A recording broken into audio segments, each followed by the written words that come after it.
Përshëndetje dashur shikues, mirë se vini në Agora News. Do të flasim mbi zhvillimet e fundit në vend, teksa ditën e sotme kryeministri dhe zëvendës kryeministrja Belinda Balluku janë parë së bashku në një event sa i përkiste çështjes së energjisë rinovueshme, ose e thon edhe më thjesht sa i përkiste rastit konkret të karikimit të makinave elektrike. Por kjo ka ngjallur dyshime se çfarë po ndodh mes të dyve, teksa në ceremoninë martore të të ish kryeministrit Fatos Nano, ata u panë në një distancim, teksa Belinda Balluku është marrë pandehur nga spaku. Për të folur për këtë çështje, ne kemi të ftuar avokatin e njohur, zotin Kujtim Cakrani. Zoti Cakrani, përshëndetje. Përshëndetje, faleminderit ju për ftesën, kënaqësia ime gjithmonë. Zoti Cakrani, çfarë po ndodh mes Belinda Balluku dhe Edi Ramës, teksa ditën e sotme janë parë së bashku, ndryshe nga sa u pa herën e fundit që kishte një distancim midis tyre? Unë e shikoj në këtë mënyrë. Zoti Rama në çështjen e zonjës Balluku është në një siklet shumë të madh. Është një siklet të madh sepse akuza e ngritur nga zonjës Balluku, që në fakt nuk ka për të qëndruar si akuzë deri në fund, sepse me sa informacione që unë kam, prokuroria e posaçme po riformulon akuzat reale për zonjën Balluku, dhe mund të jetë akuza e korrupsionit pasiv dhe pastrimi produkteve dhe veprës penale. Dhe gjithashtu, prokuroria në dijenin time është duke përfiluar edhe kërkesën që do t'i drejtohet kuvendit për heqjen e imunitetit së zonjës Balluku dhe padyshim pastaj lejimin e kontrollit të saj, të banesës, të atij ku mendon prokuroria që mund të gjejë prova për të vazhduar hetimet. Në kuptim të kësaj mendoj që zoti Rama është një siklet, sepse zonja Balluku në këtë aferë, nëse mund ta quajmë korruptive, sepse nuk kemi një vendim të formës prerë, është një siklet sepse kjo ka qenë një qok jo për zonjën Balluku, ka qenë një qok për miqt dhe njerëzit e Edi Ramës. Pra, ka qenë një qok për një biznesmen turk që është i afërt me presidentin turk Erdogan, dhe të gjithë këtë sipërmarrje, pra të gjithë këtë mund ta themi angazhim ndaj tyre e ka marrë zoti Rama, dhe zoti Rama ka dhënë urdhër zonjës Balluku, e cila ka qenë prezente për të së vërtetës në takimet në Turqi, ku i di çfarë ka ndodhur në ato bisedime dhe çfarë ajo duhet të bënte. Dhe në kuptim të kësaj mendoj se zoti Rama është njeriu i cili është më në siklet sot nga zonja Balluku, sepse ai ka përdorur influencën e tij si kryeministër ndaj zvënses vartës së tij, zvënës kryeministres, por edhe ndaj personave të tjerë, siç janë drejtorë e kështu me radhë. Prandaj që zoti Rama po e përgdhel dhe po e merr në kuptimin figurativ të fjalës me të mirë zonjën Balluku, që ajo të përdor kodin e heshtjes ndaj tij.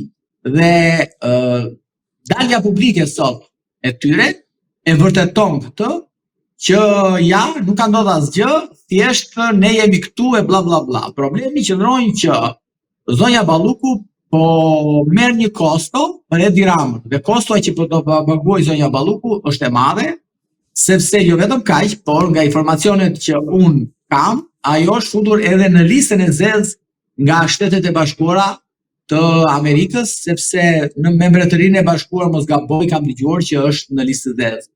Kështu që kjo histori sapo ka nisur, nuk e di nëse zoti Rama do ta mbaj deri të vazhdoj ta mbaj ministre, apo do ta largoj duke i premtuar asaj që do t'i japi mbrojtje në gjendje të lirë, jo më si ministre. Kështu që jemi në pritje të zhvillimeve, si zhvillime procedurale nga ana e spakut, pra prokurorisë posaçme, ashtu edhe nga qeveria. Unë mendoj se do ketë zhvillime këto ditë, këto javë, besoj ndoshta edhe këtë javë brenda kësaj jave, për sa i përket çështjes së zonjës Balluku. Sa e rrezikon vetë Edi Ramën Belinda Balluku sa i përket aferave për të cilat akuzohet dhe asaj çfarë ka ndodhur në bashkëpunim me vet Edi Ramën? Shiko, ne nuk mundet të ndajmë dot. Nëse zoti Ahmetaj, zoti Rama justifikua për zotin Ahmetaj që kishte ngrënë kumlla e dardha molle ftoi pas të shpinës së tij, në rastin konkret, kjo është një aferë e cila ban emër mbi emër të Edi Ramës dhe padyshim pastaj të Belinda Ballukut e kështu me radhë. Pra, kjo është një aferë e porositur nga Edi Rama dhe prandaj Edi Rama është një siklet të madh. Ore, kuptoni apo janë 50 milion euro një dorë. Një dorë nga buxheti i taksa paguesve të varfër shqiptar është 50 milion euro. Me 50 milion euro imagjinoni sa shkolla, sa çerdhe ta do bën, por nuk është ky problemi. Problemi është që është kapur në flagrancë. Pra është kapur në flagrancë duke vjedhur buxhetin e shtetit shqiptar, duke vjedhur arkën e shtetit shqiptar dhe ja jep pas një lloj mund të themi sikleti një biznesmeni turk, sepse do të bëj aty qoka politike me Erdoganin. Kështu që do të dini diçka. Fakti që zonja Balluku sot është në detyrë, që ushtron vazhdon dhe bën propagandën për gjëja punën e saj e kështu me radhë, është shumë e rëndë. Sepse mos harrojmë që kemi sot në paraburgim njerëz, ish politikan, ish deputet, ish ministra, ish president, të cilët porin aty për ngjarje shumë minore nga kjo, pra, dhe mbi të gjitha për ngjarje që kanë ndodhur 20 vite para ose 15 vite para. Si në rastin e klientit tim, zotit Meta, që akuzohet që as vetë prokuroresi di pse por akuzon, pa hajde nejse, për një lobime, varja.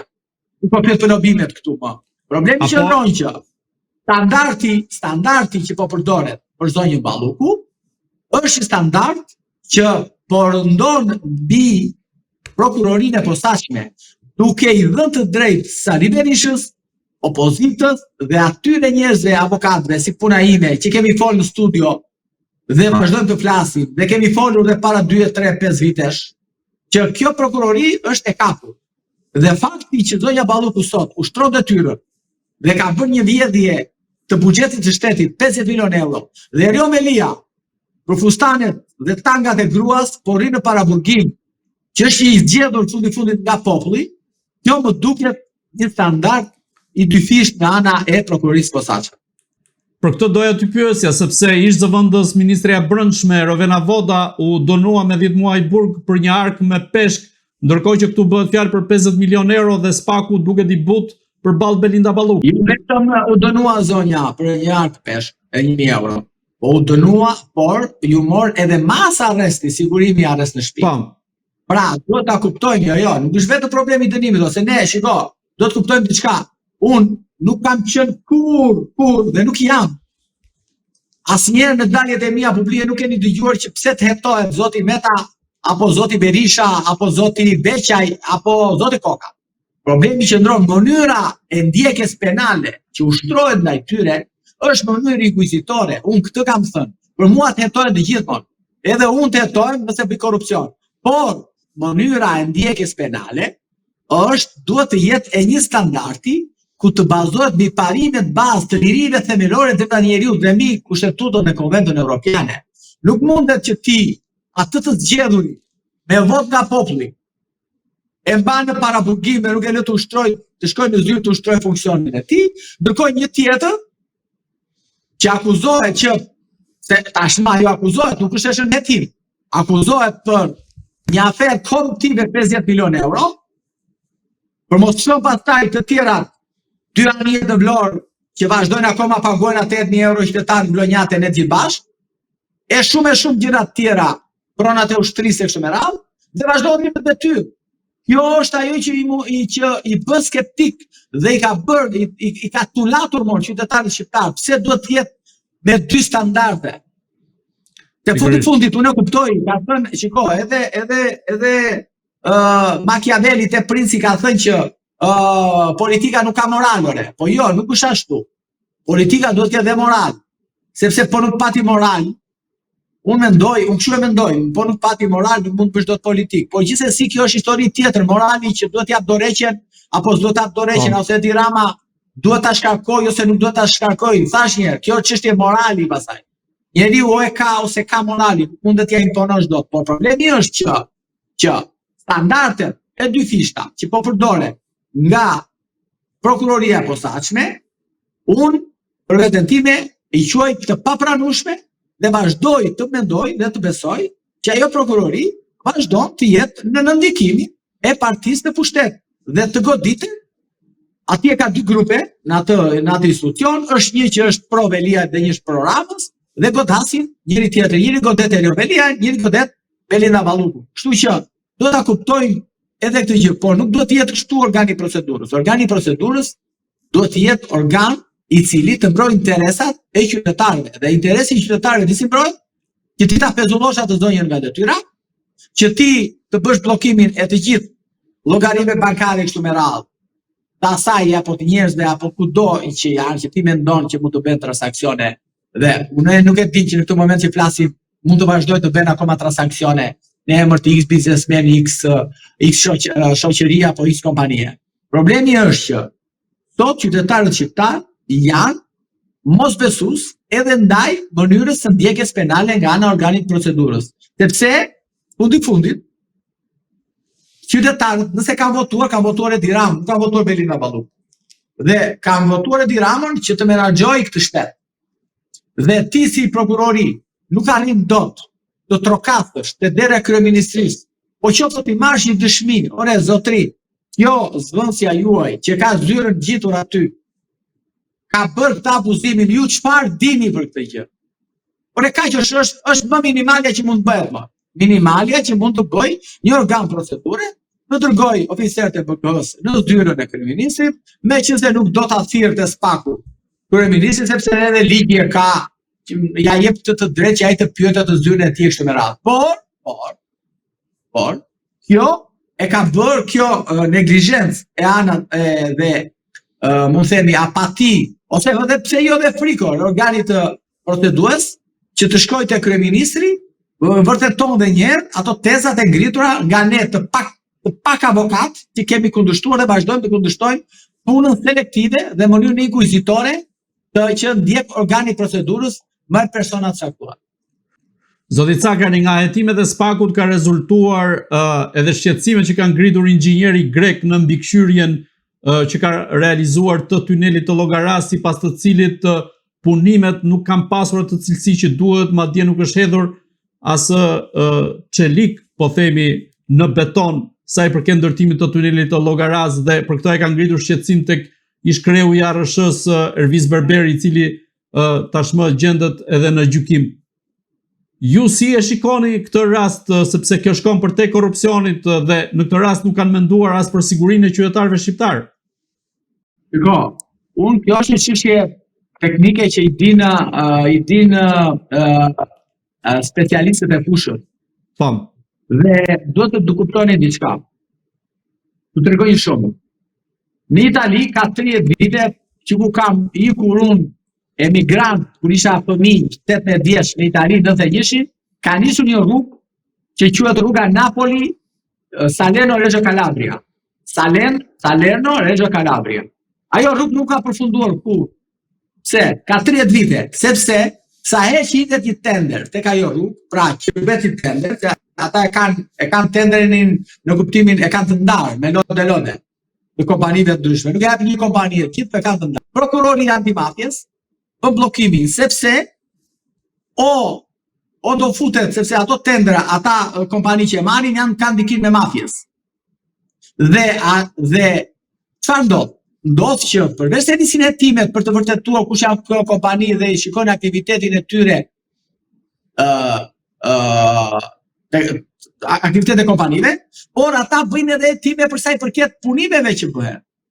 Pra, shikojnë nëse punimet janë brenda standardit ose jo, duke marrë grup inxhinierësh të cilët prokuroria i përdor për të parë dhe për të pasur sasinë e ekurit, cilësinë e ekurit, për të parë cilësinë e asfaltit, pra për të parë gjerësinë, lartësinë, Pra, janë hetime normale në një botën perëndimore, këto janë normale. Në Shqipëri janë anormale. Por kjo duhet të jetë.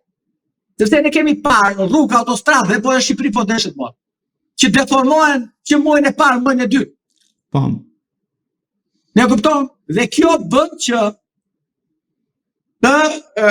padyshim pastaj kuptohet që këto janë rrugë korrupsioni, janë rrugë të bërja standardeve, por prokuroria asnjëherë nuk arrin. Asnjëherë nuk arrin të shikojë, asnjëherë nuk bën sekuestro, asnjëherë nuk merr në përgjegjësi penale, asnjëherë nuk bën një hetim të thelluar lidhur me cilësinë e rrugëve. Më thoni, ra rruga në Ersek, mbajti përgjegjësi Belinda Balluku me si ministre? Ja, mbajti përgjegjësi ndonjë inxhinier? Jo, mbajti ndonjë përgjegjësi ndonjë nga ata që kishte që bëte kontrollin e rrugëve? Jo, ata që firmosin për ta marrë dorëzim rrugën? Jo. Pra, kjo është mënyra më normale e të hetuarit. Dhe kështu që në kuptim të kësaj, inxhinieri grek ka ngritur një alarm dhe prokuroria duhet të ndërtojë tani të marri pse jumon të huaj, të marri ekspert të huaj, të bëj kontrollin sepse ajo mund të jetë rrezik nesër për të rënë dhe mund të zëri dhe vrasë njerëz. Pak herë ka është një tunel që lidh Italinë me Francën në Monte Bianco lart në veri të Italisë, ka rënë 3-4 herë, ka shkuar në burgor kompanit, ka shkuar në bukë inxhinierë, sepse ka pasur dëmtime. Dhe çfarë ndodh? Ndodh që ne e kalojmë kështu amor folja i greku. Ky është alarm, çfarë do thot apo? Ka folë një njerëz që ai Madje ai shkruan te Ervis Berberit sipas dosjes së Spakut se tuneli nuk është thjesht një vrim. Po pikërisht ai si duket do jetë një njerëz që i përgjegjshëm. Do jetë njeri me moral, do jetë njeri i cili ka njohurin për sa i përket këtyre të posaçme, për sa i përket inxhinierisë së ndërtimit. Kështu që mendoj se tuneli Llogaras duhet hetuar jo vetëm nga pikpamja korruptive e korrupsionit, unë mendoj se duhet hetuar edhe nga si është ndërtuar për cilësinë të këtij tuneli, sepse propaganda na i paraqiti besoj vitin e kaluar. Propaganda në e paraqiti tunel që ky nuk ka në botë. O taleshin pastaj njerëzit shkonin në andej këtej, edhe na dërgonin video, nisin mua për totalu, na Italia, na Franca, në thoshin mua është ja tuneli, po s'është si Llogaras, thoshin, taleshin njerëzit. Pra, ka arritur dhe në këto nivele propaganda, sa tallen sa është bërë meme në rrjetet sociale, më kupton? Kështu që unë mendoj se edhe për te e kësaj duhet të hetuar edhe për cilësinë e tunelit, se jo nëse del që ai tunel është pa cilësinë e duhur dhe të bëhet se jo dhe një vlerësim sa ka shkuar ai tunel. Të bëhet një vlerësim pse jo. Sa ka shkuar realisht ai tunel. Sa ka qenë kosto reale atij tuneli. Ose ka qenë 100 milionaj. Ose s'ka patur nevojë për 130 apo 190 sa çoj më pas Belinda. Për shkak të atij. Kështu që unë mendoj se ky do të jetë jetim jo vetëm nga pikpamja e vjedhjes buxhetit shtetit, e taksa baguzet varfër shqiptar, e çfarë themun atij fermerit, e atij tjetrit që blektorit dhe kudo që punon i shkreti në shi, në borë, në breshë, e i vjedhin batakçit me pushtet, me kravat, e me papion i vjedhin taksat, dhe kështu që unë jam për këtë mënyrë të bëri qoftë drejtësi, qoftë bëri politikë. Zoti Cakani, dhe i pyetje fundit, si mendoni sa kanë ndikuar deklaratat e forta të ish-zëvendës kryeministrit Arben Ahmetaj në raport me Belinda Ballukun, e cila u morë pandehur nga Spaku më pas, dhe a do ketë një moment që Ahmetaj mund të denoncojë në Spak gjithçka që di dhe të trondit politikën shqiptare? Shiko, Marvi, po flet me një njerëz që e njeh drejtësinë jo vetëm shqiptare, po drejtësinë europiane si funksionon. E njoh mirë larg modestisë, e njoh për shkak se studioj, bëj dhe për interesin tim për të parë se si kryen hetime për çështje të caktuara, më duhet të studioj edhe impiante akuzatore të prokurorëve të ndryshëm, qoftë antimafia se kështu me radhë. Një gjë të dini, unë nëse do isha prokuror i prokurorisë posaçme, unë do t'i kisha hipur avionit dhe do shkoja ku të takoja zëvendës kryeministrit. Meqense ai nuk e ekstradojnë për arsye të ndryshme dhe mos ekstradimi i tij është një këmbën alarmi, sepse tregon dhe vërteton edhe një herë që Europa apo Zvicera, se është pjesë e BE-s, po flasim në kuptimin e vendet europiane, nuk kanë besim te drejtësia shqiptare. Pra e shikojnë drejtësia shqiptare që inkvizicion, ashtu siç e panë dhe italianët kur i dhan azil mbrojtës politik ish kryeprokurori, edhe pse ishte i dënuar këtu. Kështu që unë po të isha do merrja avionin, edhe do shkoj në Zvicër, do ta takoja zëvendës kryeministrin dhe do ta intervistoja për gjithat që ai di. Sepse mbase tani që ne po flasim, do ishte mirë që t'ishim marrë për sa sekuestro mund, ishim marrë sa masa arresti, të ndërpriteshin ca vjedhje tjera. Pra mund ta jep të informacione të detajuara sa ka funksionuar, si funksionon dhe çfarë di ai për organizatat kriminale që bashkëpunojnë me ministrat, me deputetët, pse jo me qeverinë, sepse ai ka dhënë alarmin.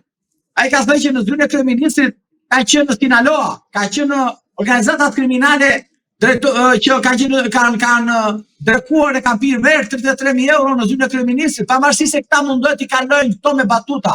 Jo, nuk jam batuta. Unë nuk jam batuta. Kam qenë dhe unë diku në një ambient, nuk e dija fare që ajo verë ishte rastiste, nuk e dija që ajo vera ishte, ajo shisha sa verës që po pinim ishte 25.000 euro. Dhe unë ngrita ika se nuk e përballoja dot. Jam vishë që ka. Problemi që ndronjë që si këta do ta folklorizoj s'ka, jo ka verë, dhe 60.000 euro, ka dhe 100.000 euro, ka dhe 33.000 euro, sa ka pirë kryeministri. Tani ne dim luksin e kryeministrit shqiptar. Sepse ai Orban ardhi e shkoi në Amerikë me Uizi, me kompani low cost për ta takuar Donald Trumpin. Edi Rama shkon me çarat që takon në Europë. Dakor, ja kjo është ndryshimi i një burr shteti e një burri pushteti. Prandaj them që zëvendës kryeministri që është Arrati, në gjykimin tim, në mendimin tim, është një individ që ti nuk e sjell dot, por ama ti nuk të pengon kush që të shkosh atje, ta takosh, ta intervistosh, por edhe në sekrete mor, s'ka asgjë të keqe. Mos më thoj ku që takova, mos thoj ku që intervistova. Prokuroria punon, ka mënyrat e veta për ta kontaktuar dhe për të folur.